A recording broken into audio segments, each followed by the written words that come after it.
વડોદરામાં ભાજપના કાર્યક્રમમાં ધારાસભ્ય શૈલેષ મહેતા જાહેર મંચ પરથી બાલકૃષ્ણ પટેલને ટોણો મારતા નજરે પડ્યા હતા। અહીં જાહેર મંચ પરથી ધારાસભ્યએ સંબોધન કરતા વખતે જણાવ્યું હતું કે વહુ સાસરે જાય ત્યારે તેના વખાણ થાય પણ પાછી આવે ત્યારે કેવી હાલત થાય છે તે આપણે જાણીએ છીએ।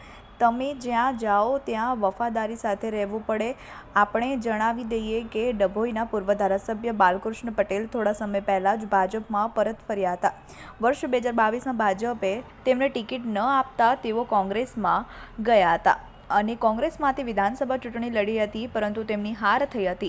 ત્યારે હાલમાં જ તેઓ ભાજપમાં ઘર વાપસી કરતા વર્તમાન ધારાસભ્ય શૈલેષ મહેતાએ તેમને જાહેર મંચ પરથી ટોણો માર્યો હતો। અહીં પહેલીવાર વર્તમાન અને પૂર્વ ધારાસભ્ય એક મંચ પર દેખાતા ધારાસભ્યએ ટોણો માર્યો હતો, જેના કારણે વડોદરાનું રાજકારણ ફરી ગરમાયું છે। Bureau report, TV18 news, Vadodara.